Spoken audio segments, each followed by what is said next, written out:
70 plus million people voted for the Democrat in this last election, or voted for Democratic representation, whether it be in the House or the Senate. In my lifetime, I don't recall an era where taxation without representation was higher. Democrats have no representation at the federal level. Our political leadership and, the 60-vote majority rules, all those kinds of things, there is no liberal real representation there. The executive obviously has been supercharged with sort of a unitary principle. The only real representation right now are blue state governors. Voters who voted for a Democrat can hold on to. There must be some collective action. Donald Trump he excels at one thing, finding the pressure points and pushing the limits of his authority to be vindictive and push what he wants. The Democratic governors are not in a room together right now discussing what they can withhold from the federal government or how they can leverage their collective power. That was a long question.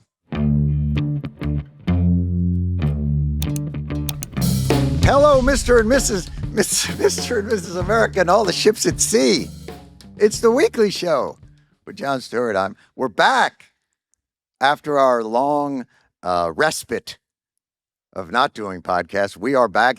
We're taping this on Wednesday, September 10th. It's going to be airing tomorrow. And today is the day they launched Operation Midway Blitz, named for the city of Chicago and what the Nazis did through Europe.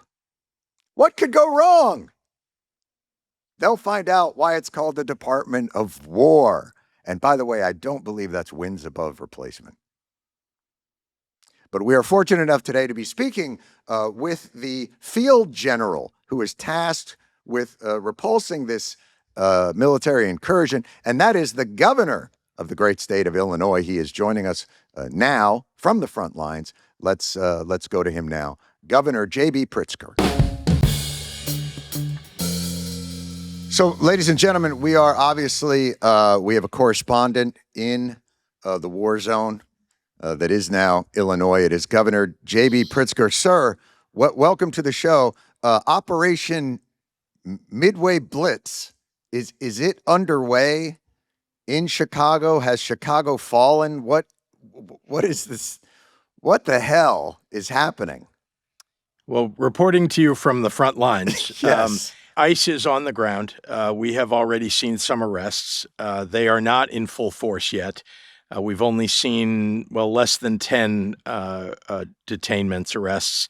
But they only have, it seems like, a dozen or 2 dozen people so far. We know they have as many as 300 agents that have landed at the naval station at Great Lakes. And did they take watercraft and do a water landing and then storm the They beach? have come with 100 vehicles. They are unmarked vehicles.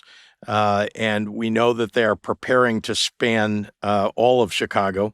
And indeed, some of the arrests that occurred yesterday were in suburbs of Chicago. So it's a pretty widespread endeavor, and it's being led by Gregory Bovino, who led the ICE raids in Los Angeles and caused all of that mayhem on the ground. Right. That's their intention here, but to do it, even more so here because Donald Trump wants to create a situation for Chicago where he can bring in the National Guard. So that's generally, you believe the idea is to provoke some kind of unrest within the city, which it almost necessarily will, given the heightened emotions and elevated feelings about all this, and then declare some kind of martial law and send it in. Although recently that was declared illegal to bring in the National Guard for any kind of law enforcement. Not to throw my Supreme Court language around, but the Posse Comitatus Act. Didn't they say that his actions in Los Angeles were not legal? Yes, but as you know, the Supreme Court has ruled that a decision in one appeals court doesn't apply necessarily to another jurisdiction. So we would have to go get the same ruling here. Nevertheless, I think we would get the same ruling. That doesn't mean they can't bring military troops on the ground here. It just means they can only do certain limited things. Right. The challenge here is that, as you say, emotions are high, and that's not speaking just of Chicagoans. Remember, the people they're calling in, the National Guard, the military troops, they don't want to be here either. But they're being ordered to do so, and it's under the threat of court-martial for them to refuse to do so. So these are folks who are coming in here. They're being ordered by, again, Bovino, who wants to cause mayhem. And some of them, I'm sure, are gung-ho to go after people. And now, as you saw, the Supreme Court ruled yesterday, I believe, that it's okay to arrest people just because of the color of their skin or because of an accent that they may have or because they're speaking a foreign language. And so, look, we have a very— But if that foreign language is Swedish, I think they're still allowed to continue. They're very specific about which language it is and which skin color we're talking about. It does seem that way. Although we've seen Ukrainians arrested as well, not yesterday, but in past raids. And I should point out to you that one of the reasons they're targeting Chicago is that they've been here before. You may recall, or you may not, that Tom Homan actually went to a Republican fundraiser in the suburbs of Chicago just before Trump took office and announced there that they are targeting Chicago, that is the first place they're going to come to deport people.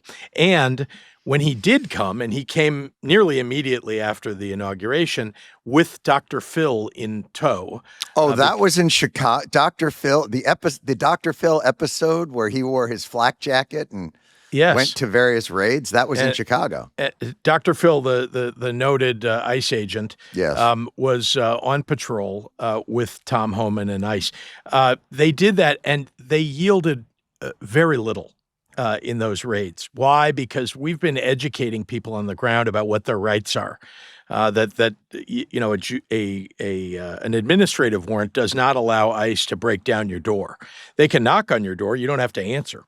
And unless you're out in public and for them to grab you, essentially, they have a difficult time running people down. The other thing is we have a consent decree that's in place in Illinois that says that when ICE is detaining somebody under one of their warrants, the bystanders, the people who are with them, who in L.A. were being rounded up and taken as well, in Illinois there is an extra hurdle for them with regard to those bystanders, to the kind of folks who happened to be there at the time. Did they make any effort to honor those administrative hurdles? Because it seems very clear that what they've decided to do is whatever they want to do. You know, it's very clearly the ethos of the administration is we will ask for forgiveness, not permission, or even forgiveness is probably too far. You know, we will go in and ignore all of those strictures. Well, we have a very well-organized group on the ground monitoring for these things. And to your point, what we're trying to do is make it so that they have to follow all of the rules and all of the law. And if they don't, we have lawyers at the ready. So I think we've done a very good job, and it's frustrating Homan and Trump. That's why they're targeting Chicago and talking about troops on the ground in Chicago, because they've been relatively unsuccessful here with regard to deportations than they have been as compared to, other cities. Hey, kids, you like cereal, right? You're human. Humans like cereal.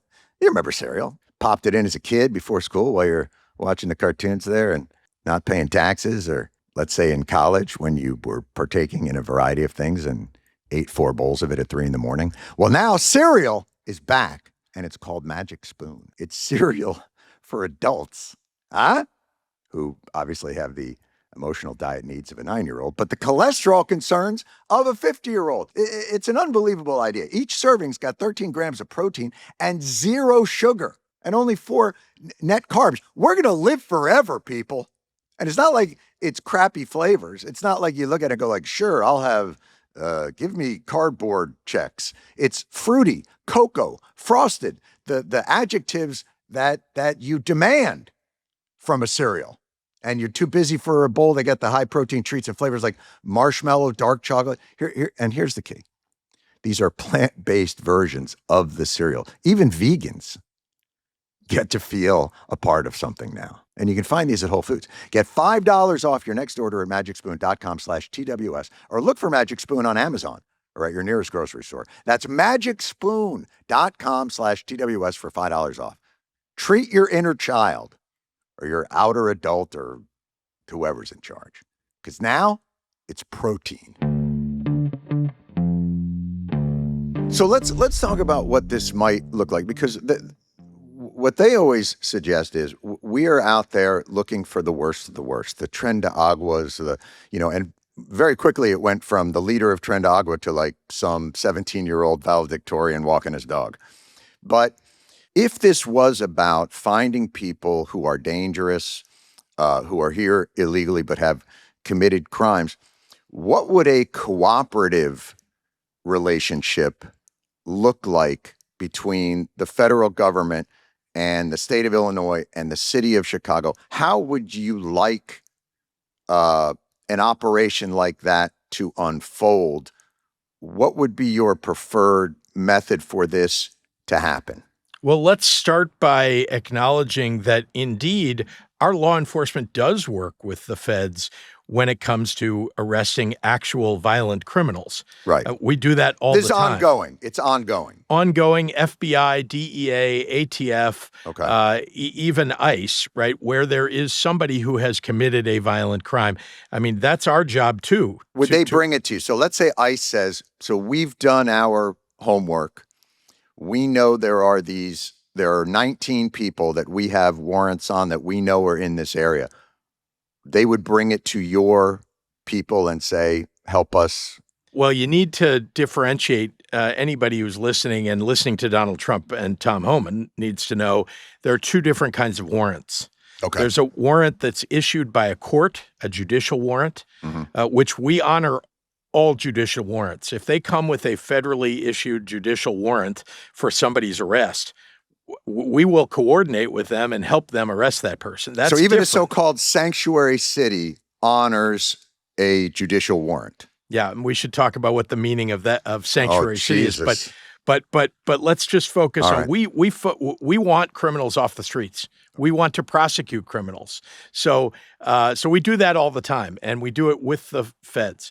So that's not what we're talking about here. What we're talking about with ICE is they have the ability, and this is why, we have got to reform our immigration laws. They have the ability to issue what's called an administrative warrant. That's something that an ICE agent, without any judge or anybody else assisting, can just write themselves and say, we have an administrative warrant issued by Joe Schmo, the ICE agent, to get Jon Stewart. It doesn't really require much. Without probable cause, and the Supreme Court says skin color and language can be probable cause. Exactly. Now, that's exactly right. And that is why we all ought to be worried about what's going on in this country right now. So an administrative warrant is what they are carrying around looking for people. Now, if they have somebody who's committed a crime, they can get a judicial warrant. That's not hard to get if you have, evidence of it, just like you do with a U.S. citizen who's committed a crime. So, but that takes time and paperwork, Governor. Well, and when we're trying to hit 3,000 people a day, that paperwork thing is a real whole drag. paperwork thing that's called due process, is habeas corpus, for goodness sakes. Stop, sir. Let's not revert to doing anything constitutional. Let's not go Fourth Amendment on all this if that's how you're going to play it. So that's the problem here. So look, they have a right under federal law, and we can't contravene federal law or override federal law. The Supremacy Clause doesn't allow that. They have a right to go arrest somebody with an administrative warrant. What they don't have the right to do with an administrative warrant is break down somebody's door or do things that are, quasi illegal. What about these sort of the things that we've seen, like at the Hyundai plant, like a workplace raid or a Home Depot where people might be gathering to try and get work?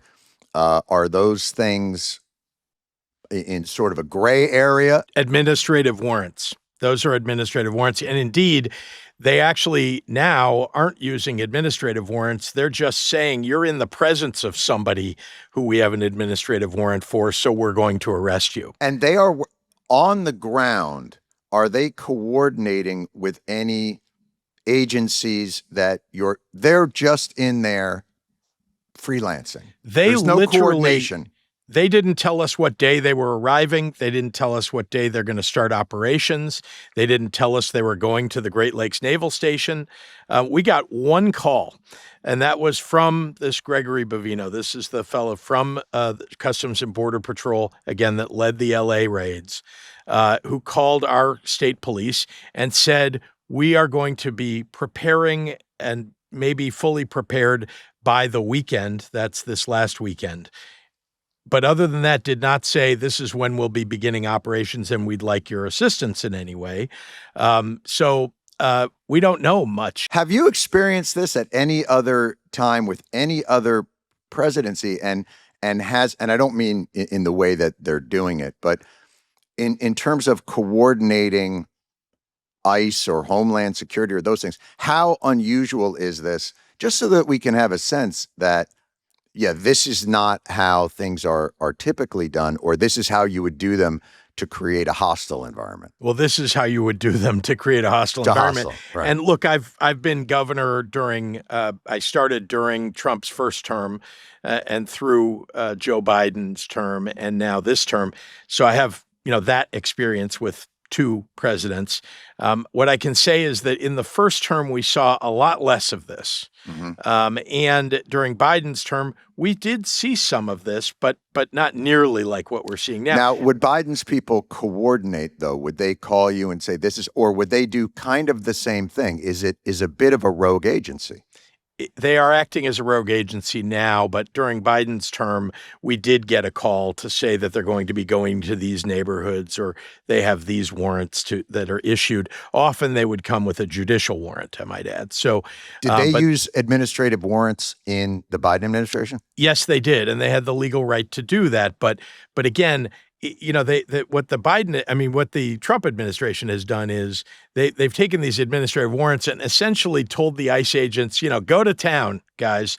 Whoever you think you might be able to get, that guy down the street looks bad, write up a warrant. Mm-hmm. And that's what they're doing, as opposed to a planned endeavor that's really about taking somebody off the streets who needs to be or, who is truly illegal. And that also blurs the line because, there's been a lot of talk, obviously, from the administration about the dangerous nature of Chicago. And I think look, our country in general is more dangerous than I think all of us would like it to be.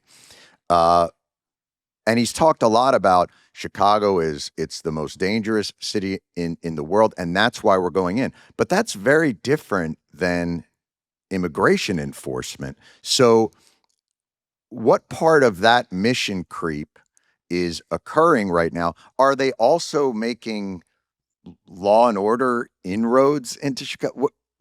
What is the purpose of this? Has anyone discussed that with you?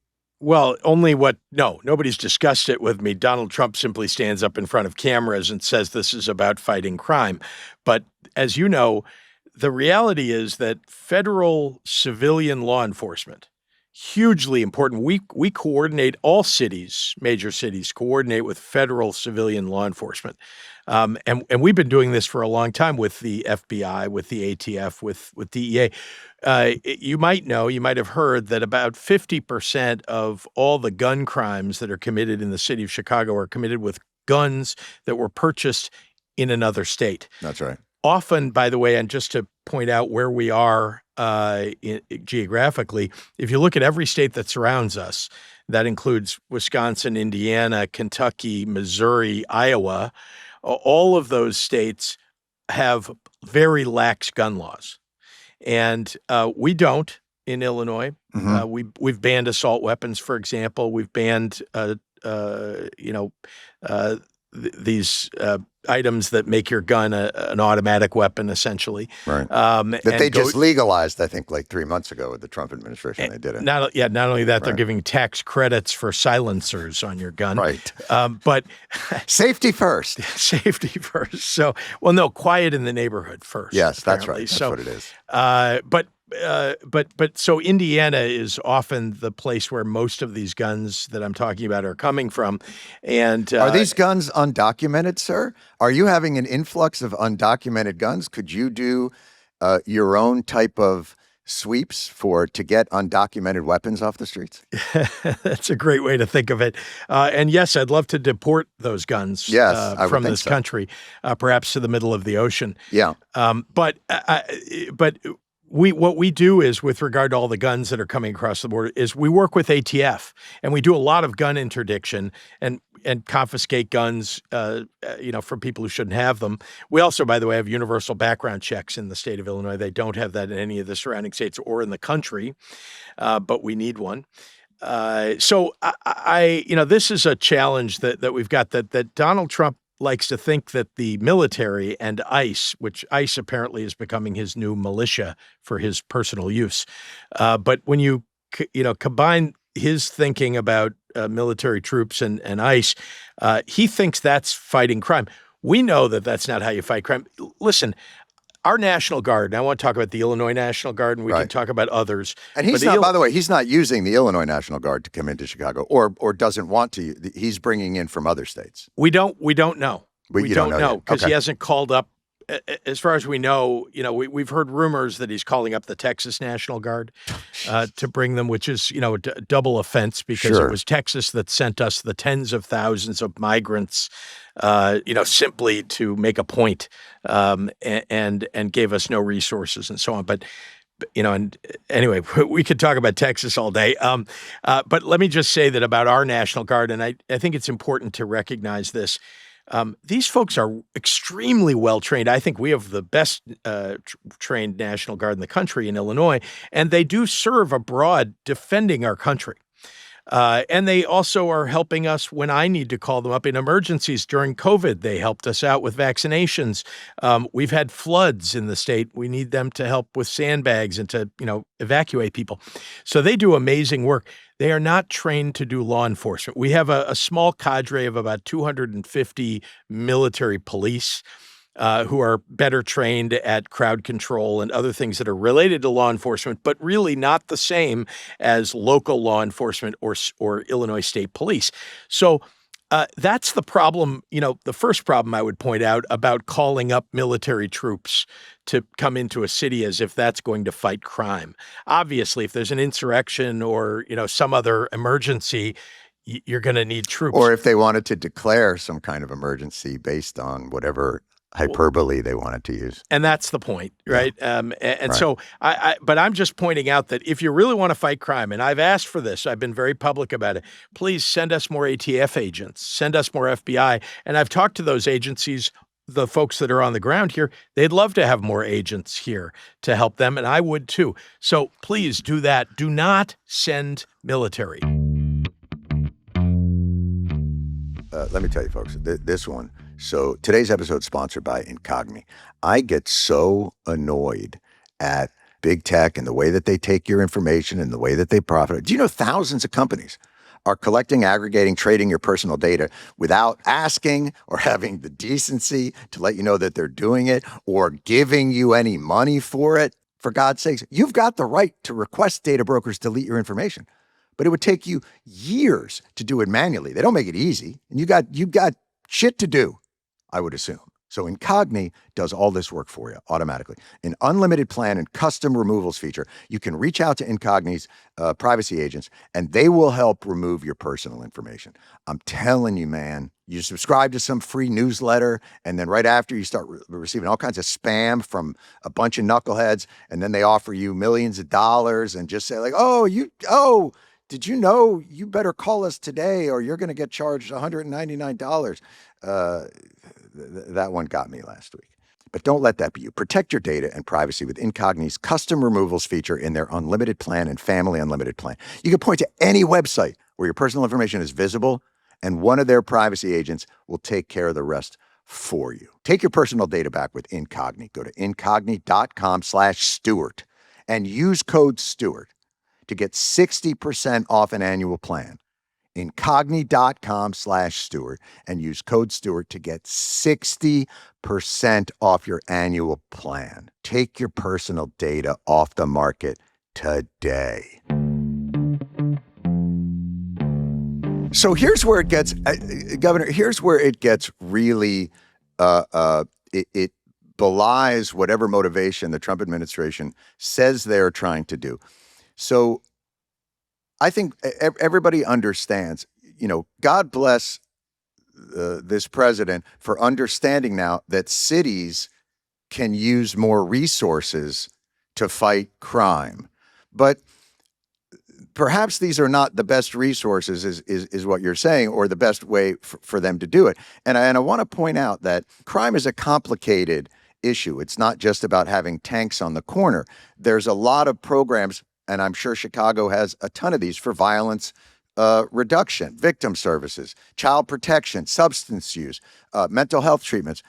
And he's cut all of those, That's John, all of them. the point that I was trying to get to. He has cut anything that might help mitigate crime in cities for the approach of parking a tank, on the Miracle Mile or wherever it is that they want to put things.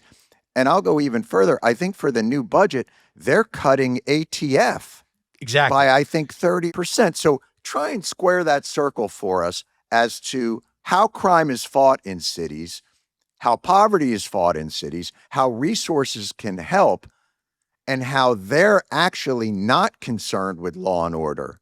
They're concerned with authoritarian fetishization.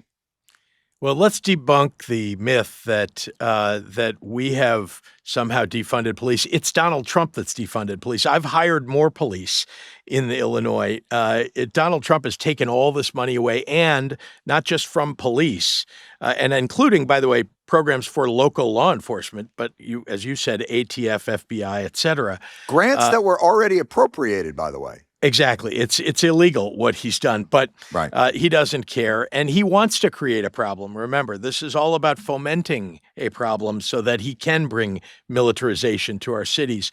But you're right. Crime is a complex thing to fight, and we've gone at it every which direction you possibly can. I'll give you an example. We have the best, most elaborate community violence intervention programs in the entire country. We put $250 million in to building out our capability on the ground. We have peacekeepers that sit in the most violent communities on the corners and talk to those young people who are wanting to get involved in gangs or attracted to gangs, to keep them out of it, and to bring down the level of angst and anger that exists maybe between two rival gangs. Mhm. So, and you know what? It's worked. It's worked. And those people are vital to our safety in the city of Chicago.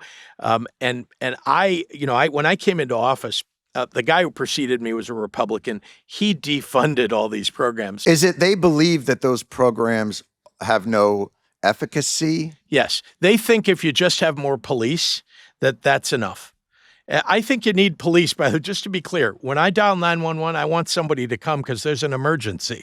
So I'm for police, but that's But you're saying there are a lot of ancillary services that go into violence reduction. And let's also be clear, these neighborhoods that are dangerous, the people who live in those neighborhoods want more police resources. They want more safety, but it's complex. And one of the things that I think drives it is this influx, iron pipeline guns, and all kinds of other things that help drive the chaos in these neighborhoods. And you mentioned housing and education Sure. and healthcare. Those all play into it. If you are hopeless, you are much more likely to believe that crime is your only alternative. And if we give people an opportunity, possibly a job that doesn't pay $7.25 an hour, but how about $15 an hour, like we've raised our minimum wage to, and we should in the country, at least to $15. But putting that issue aside, just the idea that you can get somewhere from a difficult neighbor, a trauma-filled neighborhood, giving people hope, giving them an opportunity maybe to start a business in their neighborhood. Mhm. Those are all things that have the potential for reducing crime. And importantly, peacekeeping, community violence intervention programs, again, they work, and we have proven it in Chicago. Arnie Duncan runs one of the big ones that's here. He's the former Secretary of Education and has been hugely successful. And we've looked at, he and I and the other organizations have looked at each set of blocks where the highest violent crime occurs. And what happens when you actually put peacekeepers in those neighborhoods and work with people on the blocks? Like I said, it actually has the effect of giving people some hope and giving them an opportunity. So violence has come way down. Homicide rate has been cut in half. What about in terms of like the frustrations? Is there a frustration in Chicago? I know here in New York, there are times where you'll read a story, a guy will commit a horrific crime, and you're like, and he's out on parole after committing 14 other horrific crimes. Do you have that same scenario? Is there a frustration with a revolving door in terms of justice? Has the judicial system there done a good job of determining who's an actual danger to society, who isn't, and those kinds of things? Is that an area that can also be improved upon? Yeah, our frustration led us to pass a law that actually requires, we've gotten rid of cash bail. Let me explain why cash bail is a terrible idea, and that should go the way of the dodo bird. And that is that what happens is, whether you committed a violent crime or nonviolent crime, you get in front of a judge, and they essentially put a price on whether or not you can get out of jail and awaiting trial.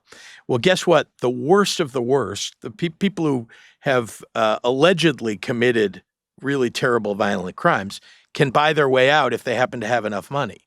People who have committed a low-level felony or a misdemeanor can only get out if they can buy their way out as well. The question is, should you keep somebody in jail who's committed a low-level offense, nonviolent offense, if they don't have $500 for bail, and as opposed to somebody who's committed a attempted murder? And so, yes, we've given judges and prosecutors and defense attorneys the ability to hold a hearing to determine whether somebody is, in fact, a danger to the community and should be held, and whether, in fact, somebody ought to be let go. And you know what? We've had this in place now for coming on 2 years, and it turns out that the same percentage of people show up for their trials as did before we had no bail. And that's what you want. But what about the discretion of have the judges shown good discretion in actually holding people who are dangers to the community? Yeah, I mean, the answer is they've made mistakes, but I let me just say that bail doesn't make it any better. Just buying your way out doesn't, say whether somebody is a danger to the community or not. And so the way we're doing it now is much more likely to keep somebody who is a danger to the community in jail. Right. Okay. And do you have recourse when you find there are certain judges who are whose discretion seems to be off kilter? Vote them out. Oh, that's the only recourse. Yes. Judges cannot be removed unless they've violated a judicial canon, some oath of office. Right. But they are making judgments. Sometimes they're not good judgments, but they make judgments. But what I find ironic is that Republican judges, ours are elected all across the state, Republican judges often like to, when they've let somebody out who then goes and commits another crime, they like to blame the law that disallows cash bail instead of taking responsibility for having made a bad decision themselves. Which would you rather have? Would you like the perpetrator to choose if they have enough money to just buy their way out? Right. Or do you think we ought to have a system where judges and prosecutors are helping to determine whether somebody is a danger to the community and keeping them in jail? So a judge is allowed to say, no matter what, we believe this person is a danger to our community, therefore bail is not granted. And then they also have the discretion to say this is a misdemeanor and this person is not a threat to the community. Therefore, money does not change hands, but that doesn't mean that the judge cannot hold whoever it is that they want to hold. Only for felonies and serious crimes, the decision is made by the judge. For misdemeanors, they are, unless there is some other extenuating circumstance, that person is let out without bail. Obviously they have to show up at trial. And as I said to you, we have the same percentage of people showing up for trial now as we did before we got rid of cash bail. Right. What in your mind as the governor of a state that has, Is it a lack of resources that allows this sort of entrenched poverty and misery in certain areas of cities? Why have these issues been so intractable? Yeah. I mean, look, I try to address this every day. It's part of my job, right? To Mhm. think about how do we lift up communities, reduce crime, how do we give people more hope?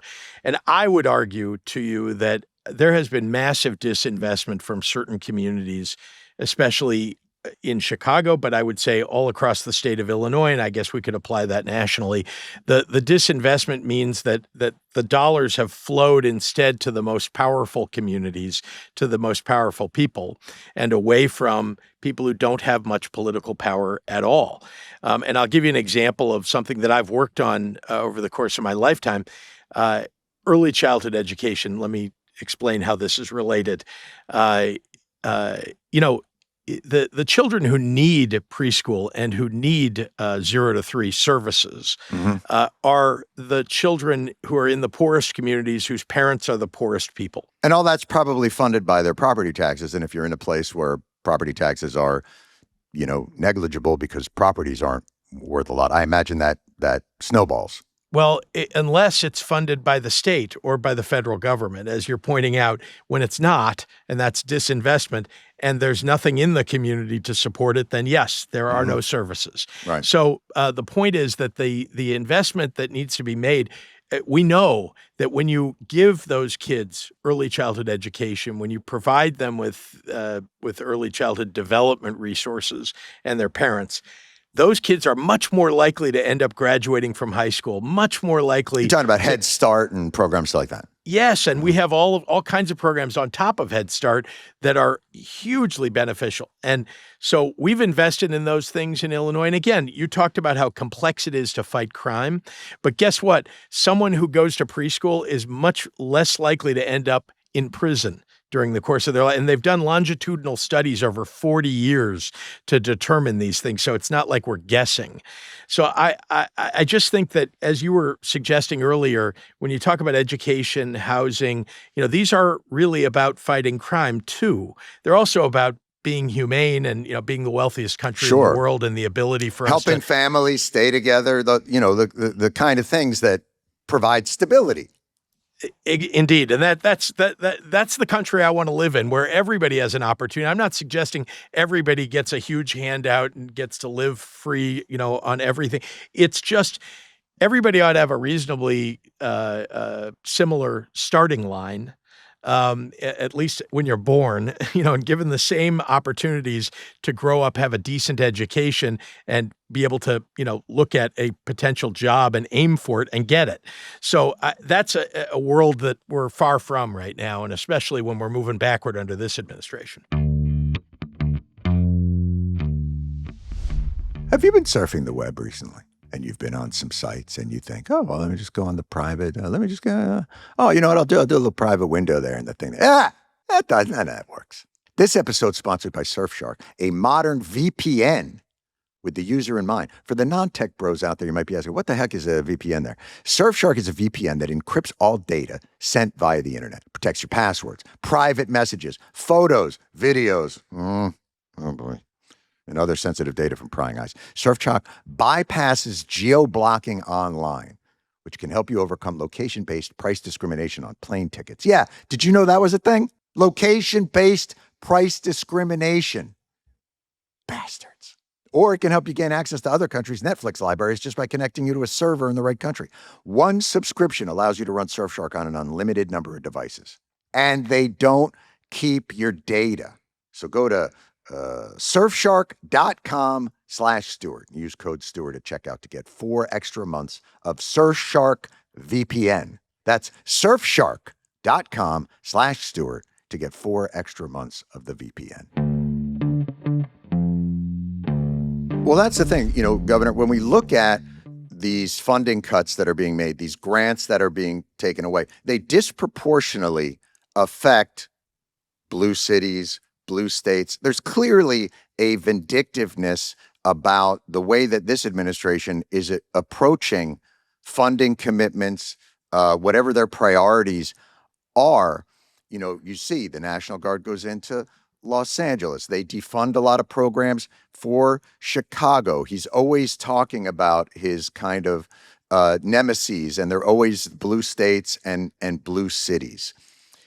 And they've been very effective at being able to do that. I guess my question to you is, what can be done as collective action? Let me roll it back, because I think this is actually a larger issue. 70 plus million people voted for the Democrat in this last election, or voted for Democratic representation, whether it be in the House or the Senate.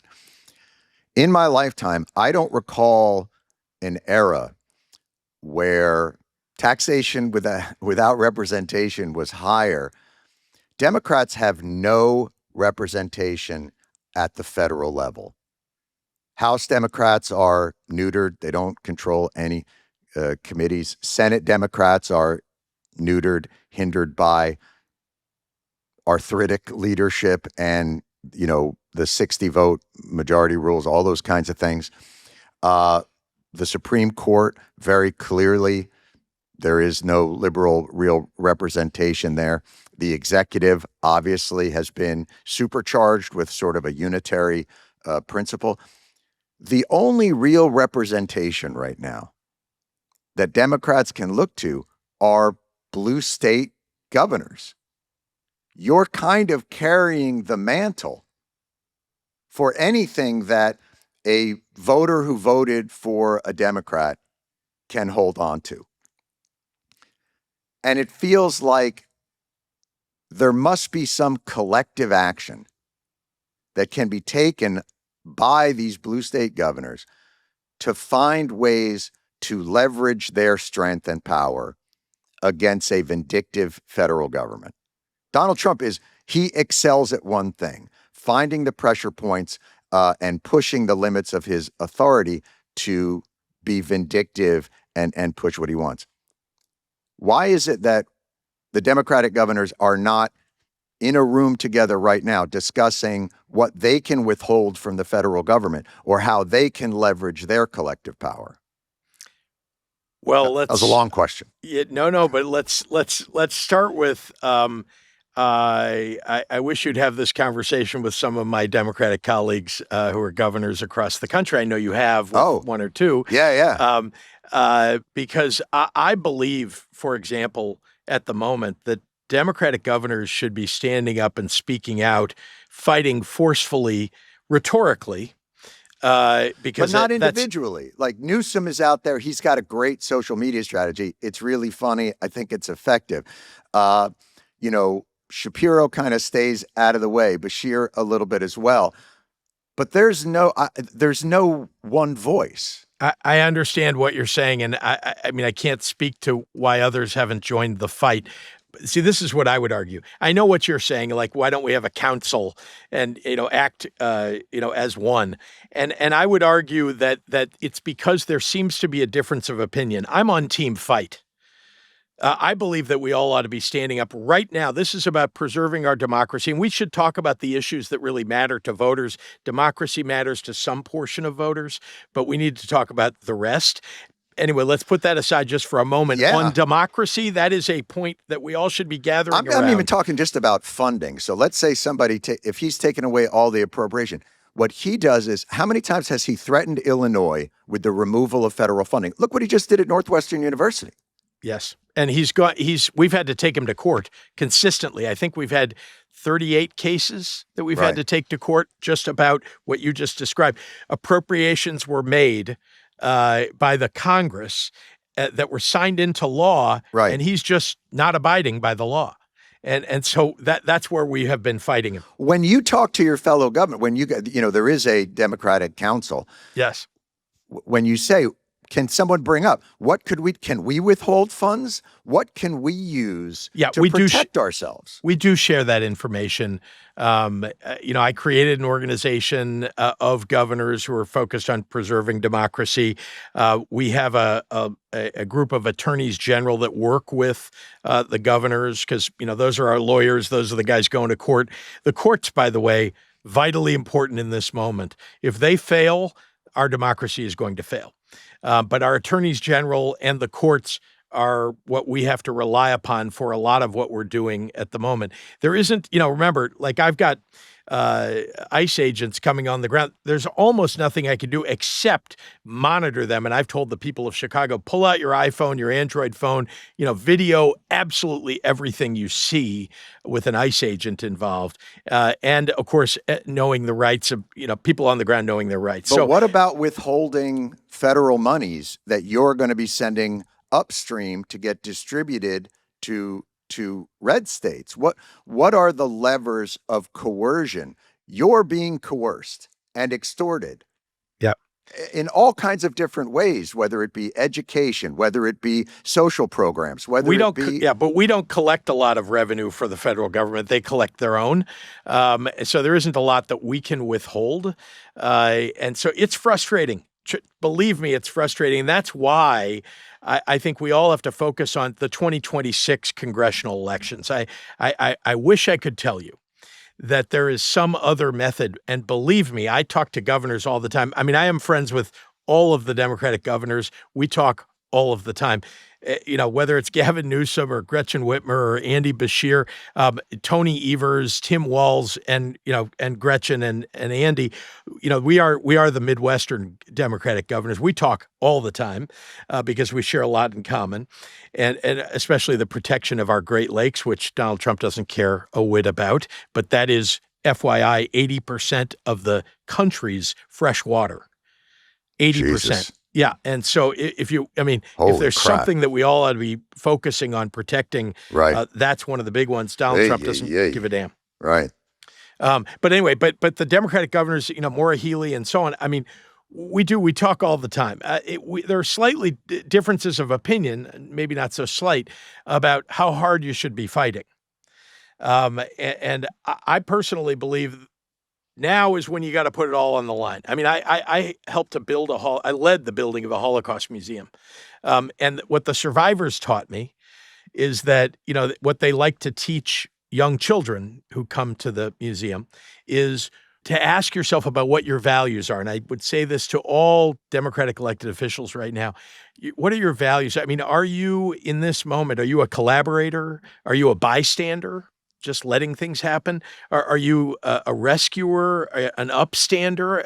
The survivors would tell you, be an upstander. But people need a roadmap.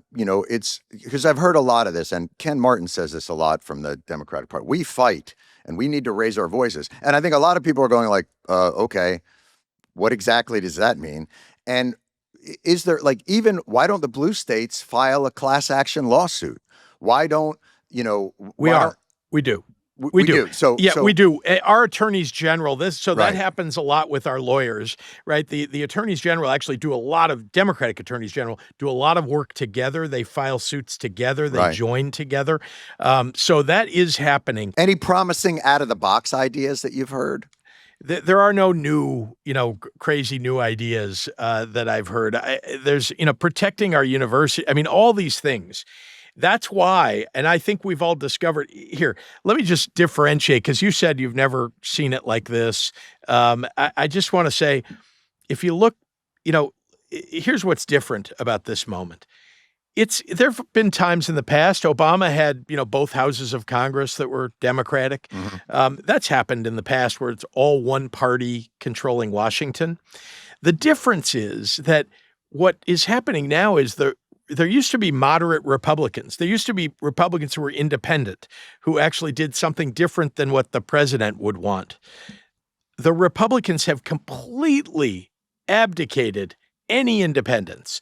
And even the ones who you might have had private conversations with in the past or currently who disagree with the president go along with him anyway because they're afraid and they're giving into that fear. Why are you in public office in the first place? I used to work for a guy named Terry Sanford. He was the governor of North Carolina in the early 60s and then became a U.S. senator in the 1980s. He was the president of the university I went to, Duke University. And Terry Sanford, in the early 60s, when it was very unpopular to do so, did the right thing and integrated the schools. He integrated, this is in the South, when George Wallace was popular in the South. Right. Terry Sanford the last time that the National Guard was sent into states without their consent. Yeah, although that was because the reason for that was abrogation of a federal law. No, that's what I'm saying. I'm saying, yeah. though, that's Yes. the difference between how that power is being used, I guess is my point. Exactly. And I would just point out that people who are elected to office ought to be more like Terry Sanford. That is to say, yes, you've got, it's great to be in office and to do all the duties, cut ribbons and, give speeches and what have you. But it's these moments, right? It's this moment when you should be standing up, speaking out, doing everything you can to fight back against what clearly is an authoritarian, maybe even fascist end to this, and the attempt to, in my view, to take over the elections in 2026 and 2028. That's why the militarization. Well, he signed an executive order as well on no mail-in ballots, and he's creating a federal regime for. And elections. you know what he wants, right? He pushed the Stop the Steal movement. He pushed January 6th. He pardoned the January 6th rioters because he backs the blue. He's a law and order guy. That's why he. Right, exactly. And so this is the difference in this moment. Republicans are not independent at all. We have blue dog Democrats. I mean, look back just a few years, and there were Democrats who would occasionally vote with Republicans on things, right? But now you've got no Republicans willing to talk. You've got Republicans and Thomas Massey.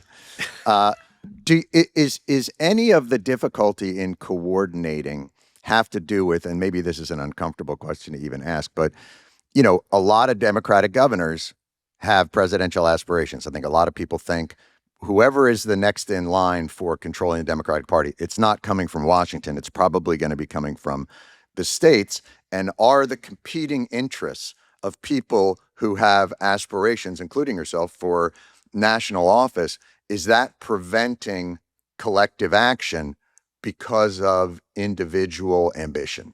I can't speak for others. Here's what I think gets somebody elected: getting things done, actually delivering. And when you're a governor, you have to deliver. I mean, we are literally managing a state day to day, every day we're in office.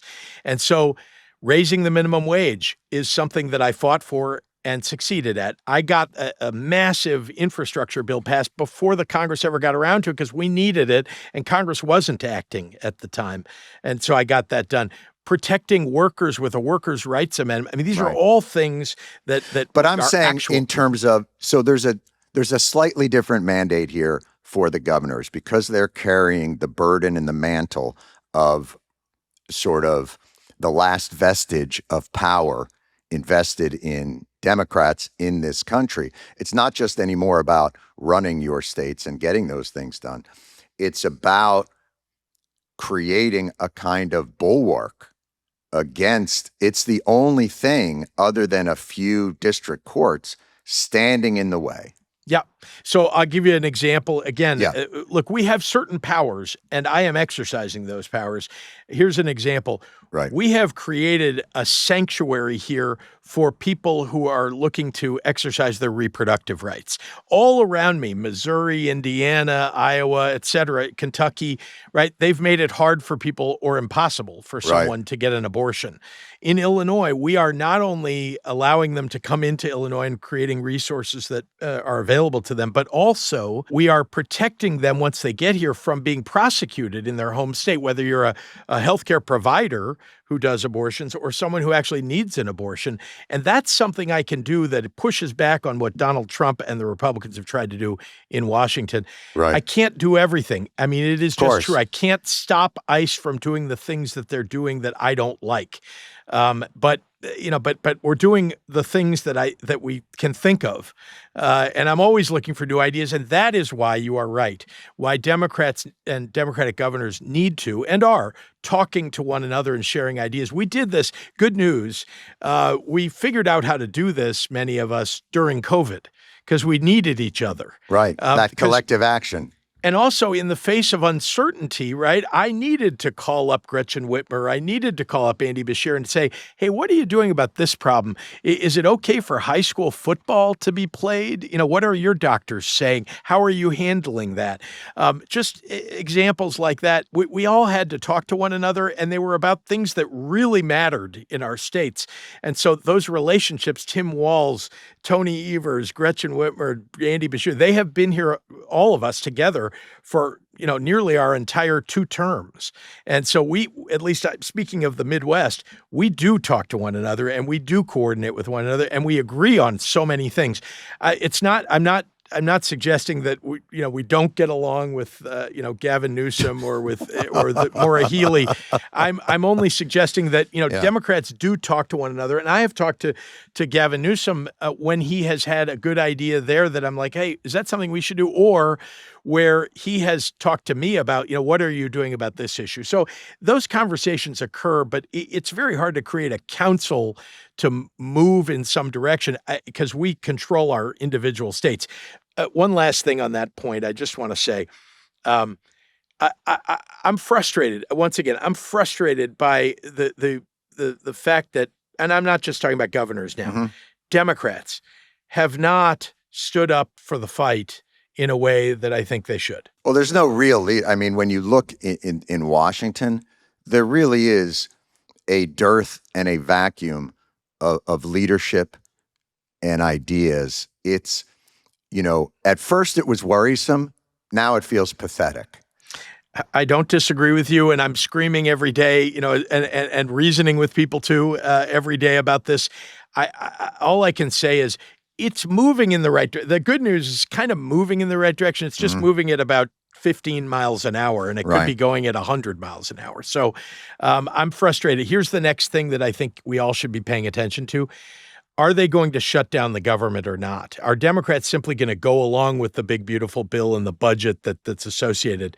Or are they going to stand up and fight? And I think that's a decision that's going to get made in Washington. But boy, I think we all should be advising them about what they should do. Right. And if I could, a piece of advice for your attorneys general, be creative, because that's how we got in this situation. And I think what the Republicans don't understand right now is Donald Trump is also leaving a roadmap for the next leader that might not be a part of their party.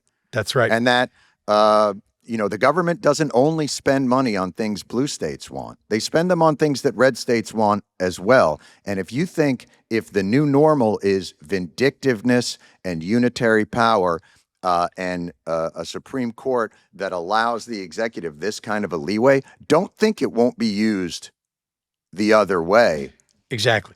What about, the example I'll give is if you allow the president to use the military to impose his will on states, well, how about in the reverse situation, some Democrat, wants to impose their will using the military by taking your guns away. Sure. And there might be people who are in favor of doing something like that, but should that be constitutional, allowed? Should the Supreme Court go along with that?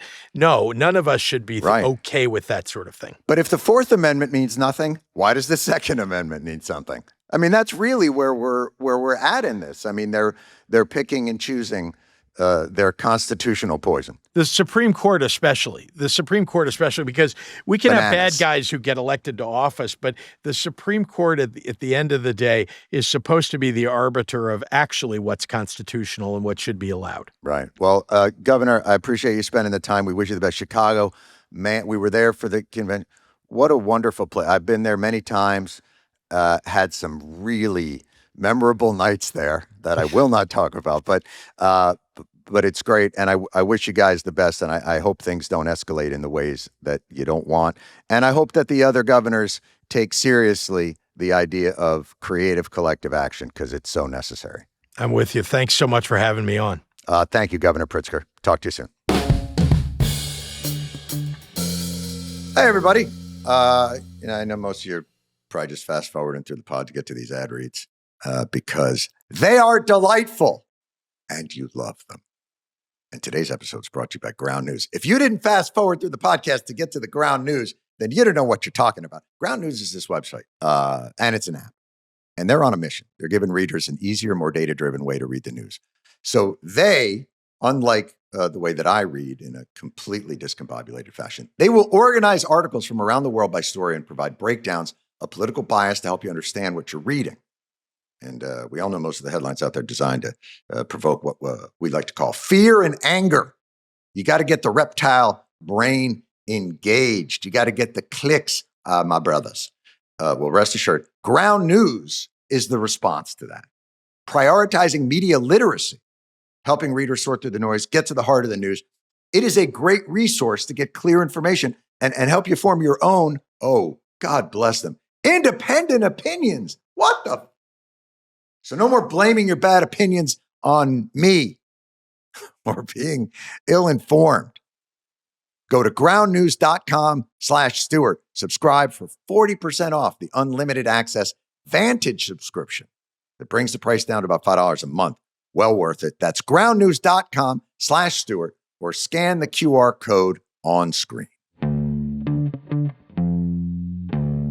You know, I always forget. You're talking to these guys like, you have got to help us on a national level. And they're like, you know, I'm running a state.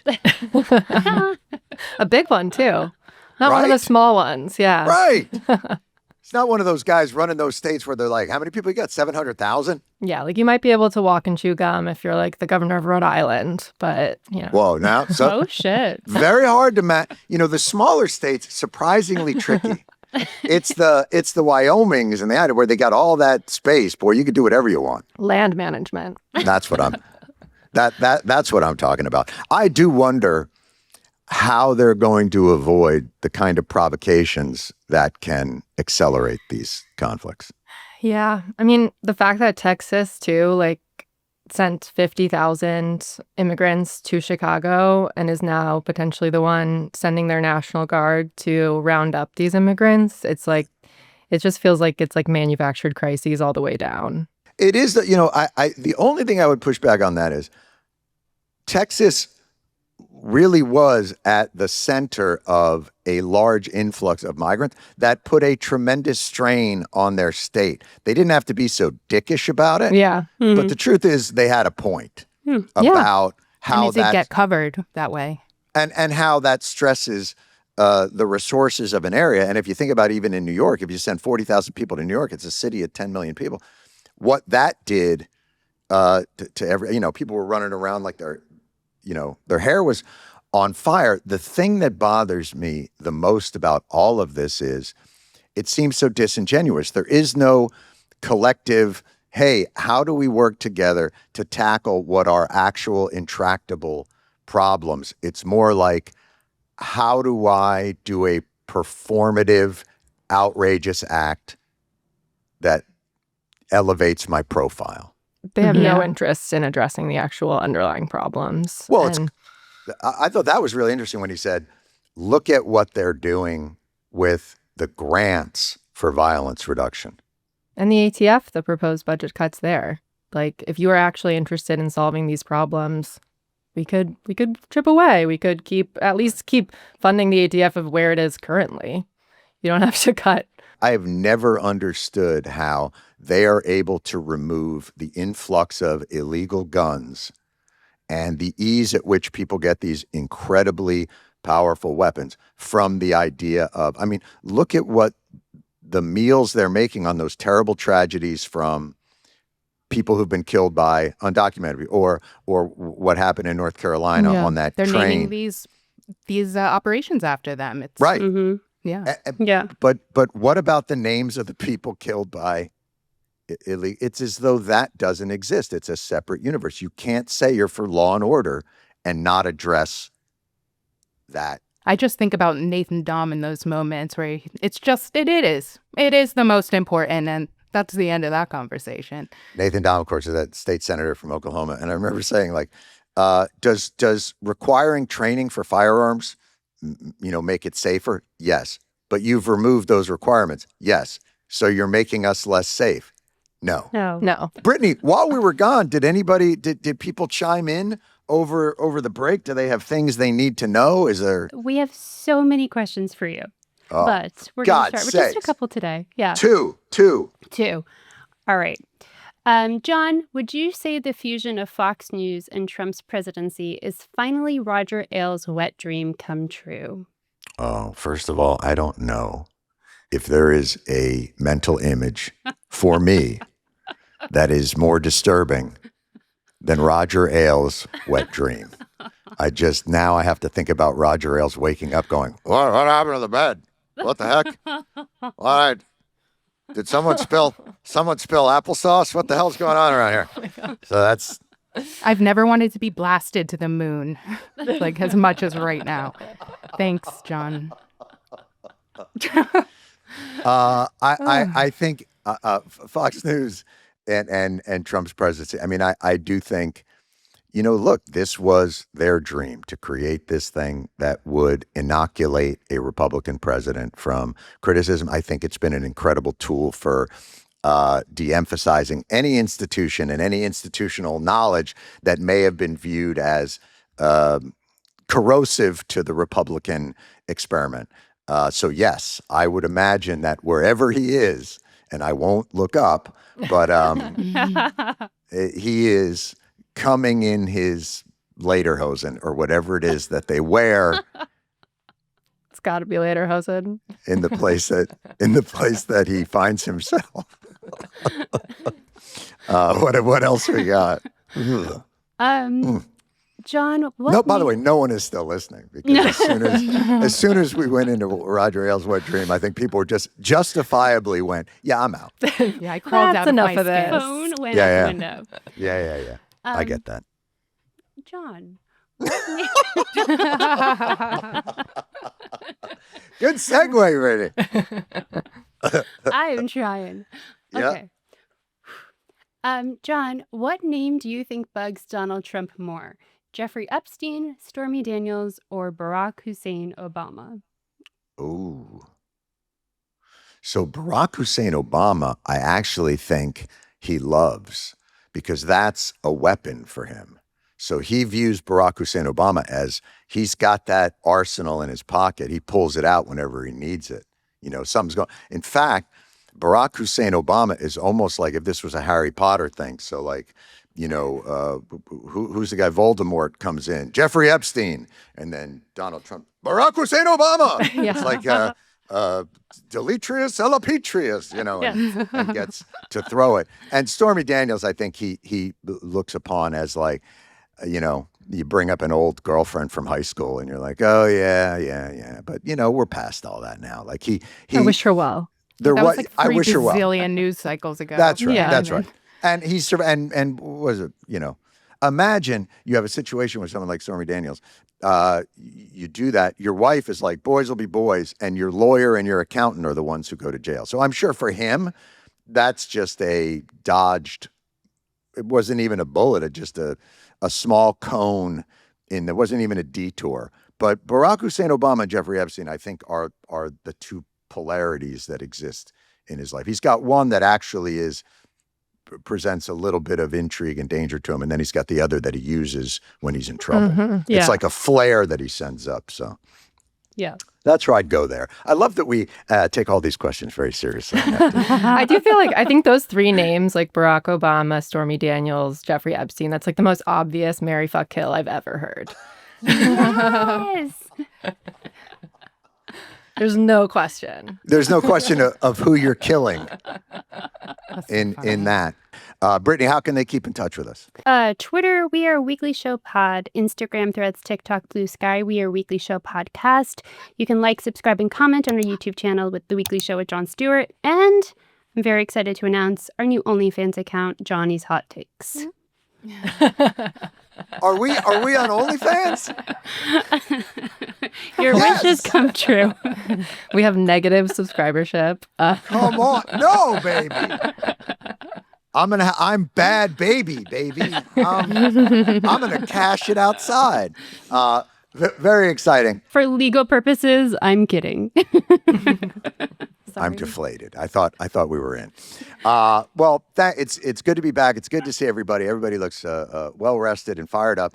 Thanks again to lead producer Lauren Walker, producer Brittany Mehmetovic. Now, video engineer Rob Vitola was unable to join us this week, but capably in the hands of Sam Reed, and of course our audio editor and engineer Nicole Boyce, researcher and associate producer Jillian Spear, and our executive producers Chris McShane, Katie Gray. We are back, and we shall see you all next week. Thanks so much for listening. Goodbye. The Weekly Show with Jon Stewart is a Comedy Central podcast. It's produced by Paramount Audio and Busboy Productions.